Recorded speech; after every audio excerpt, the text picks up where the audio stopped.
Olá, alunos. Na semana passada a gente aprendeu como identificar o que são as classificações e como nomear ácidos e bases.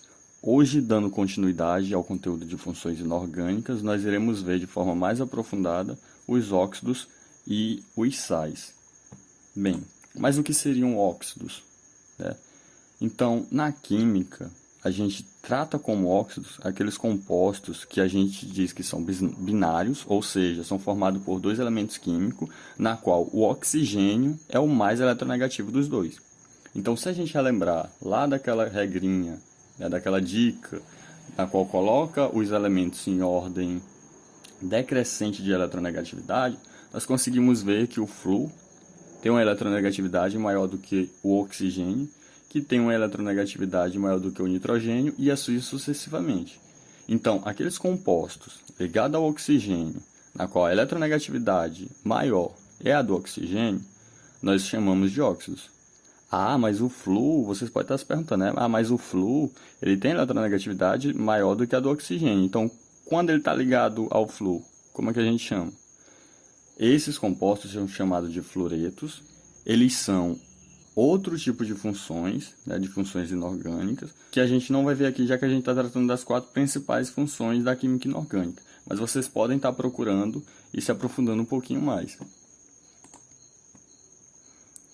Então, com relação à nomenclatura do óxido, né, ela vai depender se o oxigênio está ligado a um metal ou a metal.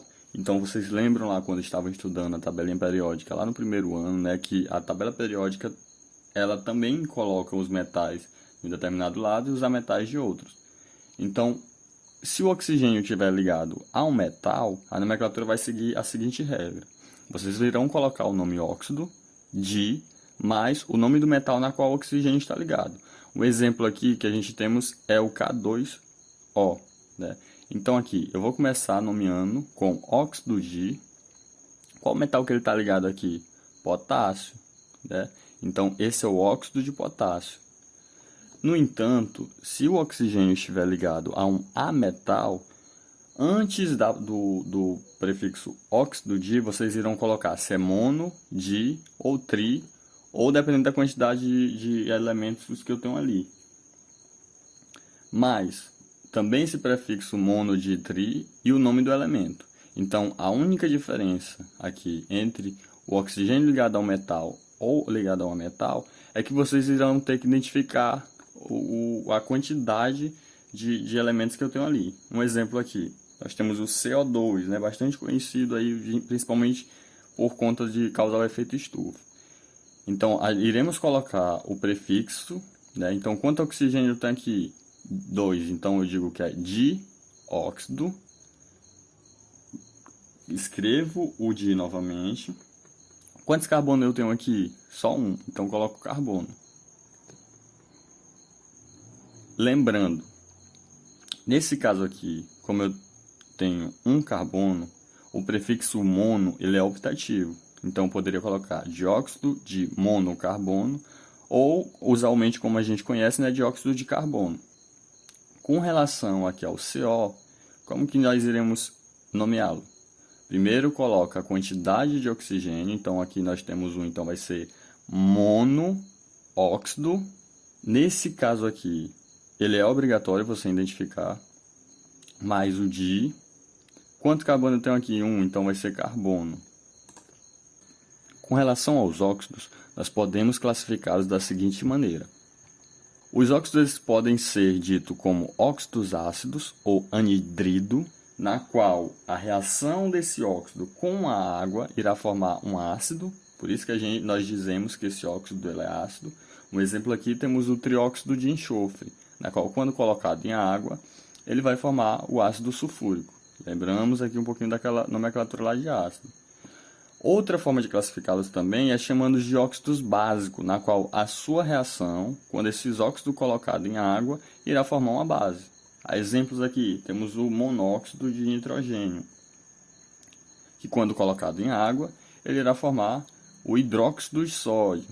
Relembre um pouquinho também lá de nomenclatura de bases. Os óxidos eles também podem ser ditos como duplos, que geralmente irão apresentar a seguinte fórmula química, né? Vocês vão ver aqui o metal, geralmente os óxidos duplo, ele irá formar a seguinte fórmula química, na qual esse número subscrito, que está relacionado à quantidade de átomos desse elemento que existe na molécula, será 3, né? E quantidade de oxigênio igual a 4. Então, vocês irão encontrar os óxidos duplos, na maioria das vezes, com essa formulazinha química aqui, na qual o E aqui simboliza o metal.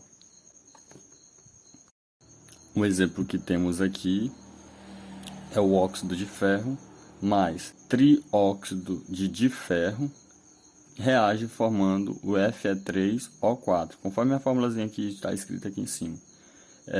Esse óxido aqui, ele é conhecido como óxido de ferro 2 e 3, justamente por ele ser um óxido duplo, né? Vindo aqui do óxido com NOx 2 com NOx 3. Ele pode ser conhecido também como tetróxido de triferro e também é utilizado, por exemplo, em equipamentos de som ou naquela tarja preta de cartões.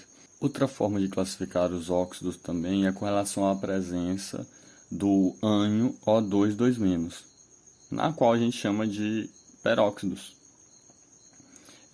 A principal característica desses óxidos é o fato do oxigênio possuir NOx igual a -1, justamente por conta desses dois oxigênios. E outra característica também bastante marcante é o fato desses óxidos, ou seja, os peróxidos, quando colocado em ácido, para reagir com ácido, ele forma o H2O2, que é água oxigenada, o peróxido de hidrogênio. Bem, aqui eu trouxe a imagenzinha do CO2, como a gente viu agora há pouco em nomenclatura de óxidos, né? O dióxido de carbono. Esse gás é liberado principalmente por conta da queima de combustíveis fósseis ou emitido por algumas fábricas, algumas produções, que quando em atmosfera pode levar a chuva ácida, porque conforme a gente viu lá no início da aula, os óxidos quando reagem com água geralmente vão formar um ácido, né? Ou seja, quando trata-se de um óxido ácido. O que acontece basicamente é que o CO2, quando é liberado na atmosfera, vai reagir com a água que estão presentes nas nuvens e formar o H2CO3, que é o ácido carbônico. E é justamente por conta disso que a gente, por exemplo, vai ter chuva ácida, mas não só com esse óxido, né? Temos outro óxido também, geralmente proveniente de queima de combustíveis fósseis ou queima incompleta de alguns combustíveis, que irá fazer com que esse óxido, quando em contato com as nuvens, resulte em um ácido. E conforme vocês já devem ter visto, essas chuvas ácidas acabam afetando a vida marinha de lagos, de rios. É um impacto, por exemplo, bem grande em algumas cidades, é o fato de corroer algumas estátuas, alguns monumentos. Então fiquem ligadinhos com relação a isso.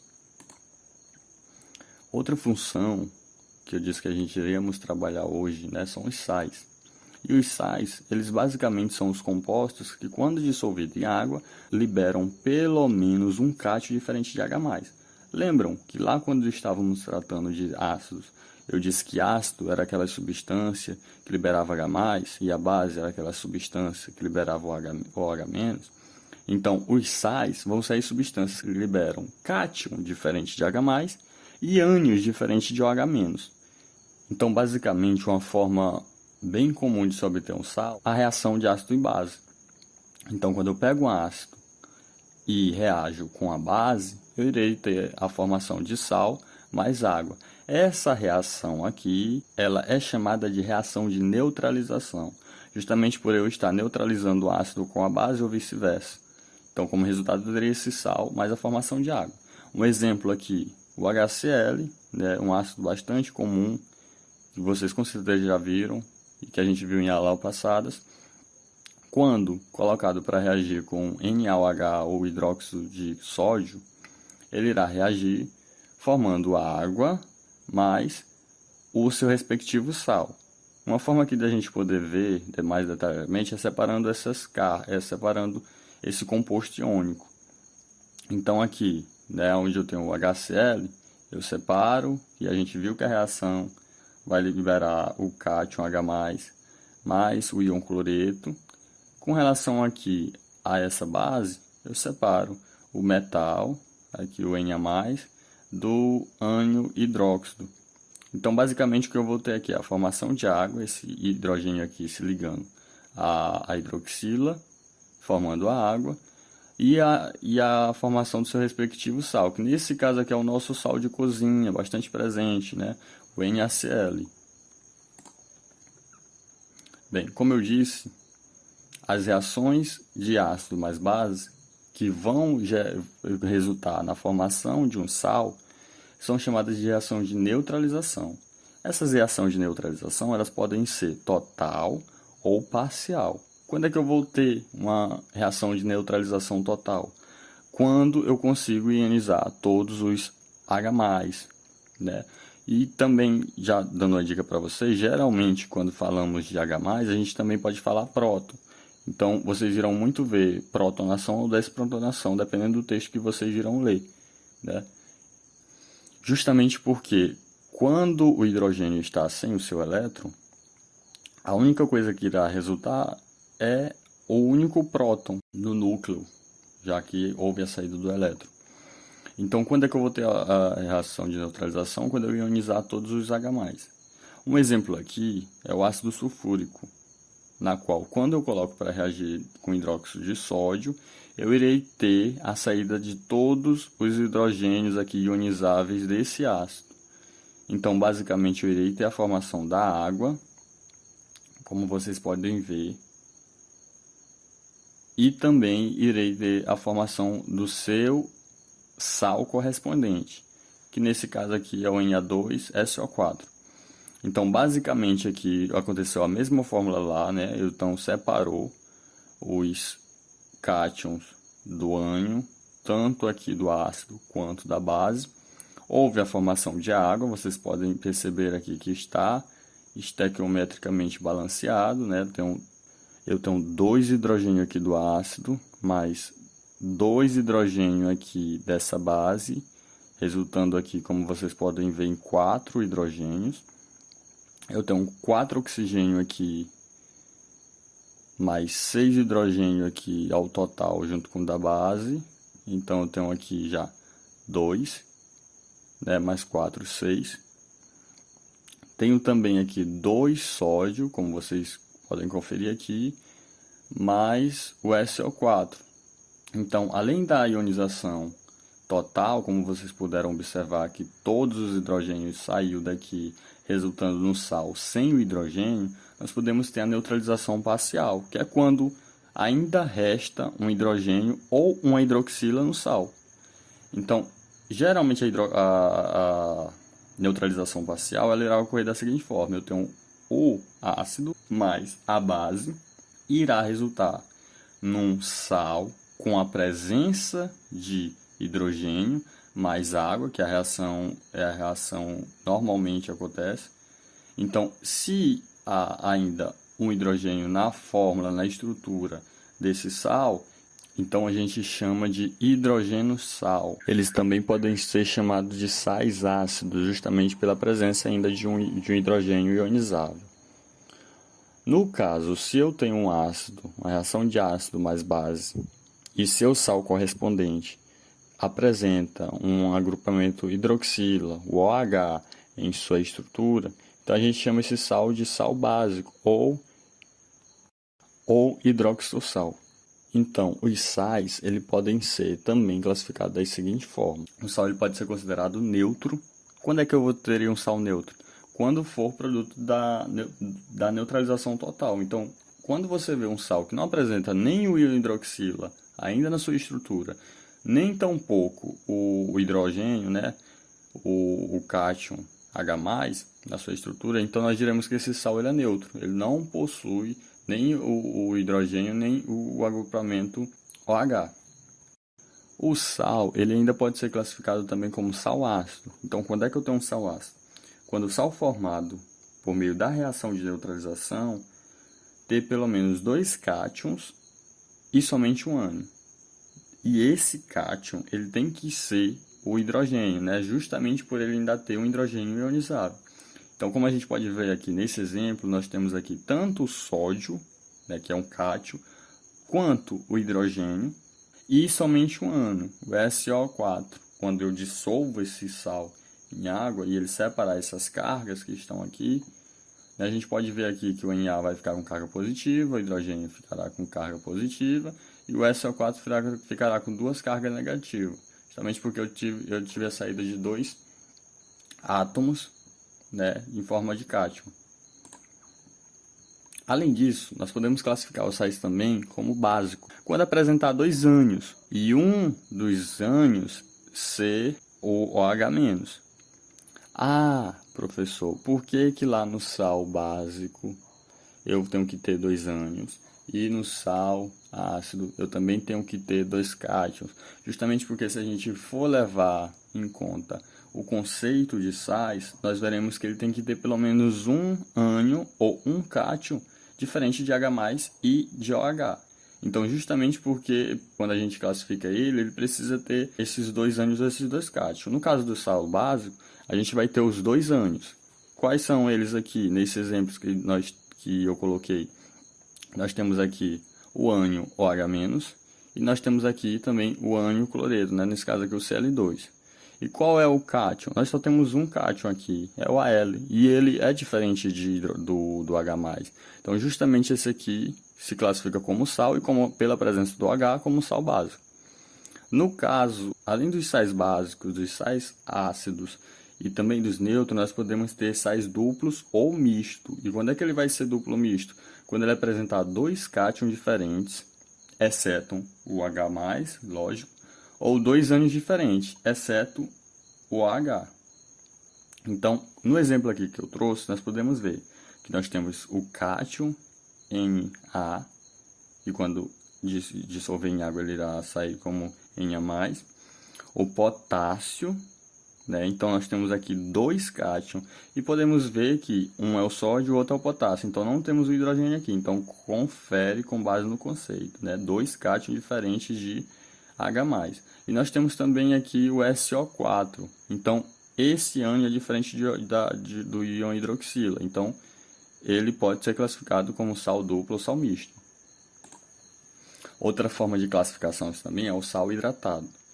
Então, quando é que eu digo que um sal é hidratado? Quando no retículo dele, lá na estrutura compacta, houver moléculas de água. Então, um exemplo é o sulfato de cobre pentahidratado. Essa fórmula química está aqui a estrutura e nós temos o cobre ligado aqui a 1, 2, 3, 4 moléculas de água, mais a 5ª molécula de água aqui, fazendo justamente essa ligação, servindo como essa ponte entre o SO4 e o cobre que está ligado aqui a 4 moléculas de água. Então, como nós temos essa estrutura que ainda há presença de água, a gente chama esse composto de sal hidratado. Esse sal, como a gente lembra, ele é resultado da reação de ácidos e bases e restou água em sua estrutura.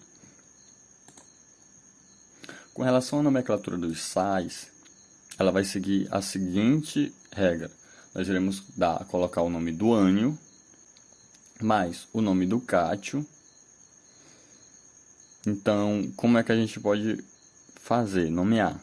Basicamente é o seguinte. Nós temos aqui o ácido nítrico mais o hidróxido de potássio.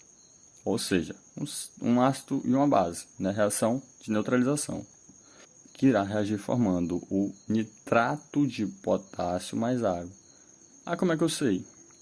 Então é o seguinte, lembra que eu no início da aula fiz a divisão aqui, né? Como se ele estivesse só vendo lá solvatação em água, lá da nossa primeira aulazinha. Então basicamente é isso que vocês devem fazer aqui. Nós temos o hidrogênio. O hidrogênio ele vai formar água, né? Então temos aqui a hidroxila da base, que vai vir com o hidrogênio ionizável do ácido e vai formar água. Então, vocês podem separar e irá sobrar, no caso, o íon NO3, que se ligará, nesse caso aqui, ao cátion K+, né? E irá formar o nitrato de potássio. Então, se ele aqui era o ácido nítrico, eu vou trocar a terminação ico para ato. E aí é onde entra essa tabelinha aqui, importantíssima para vocês decorar. Realmente vocês têm que decorar ou fazer bastante exercício. Então, quando o ácido, né, conforme a nomenclatura de ácido que a gente viu, ele termina com hídrico, vocês irão mudar para eto, quando estiverem nomeando os sais.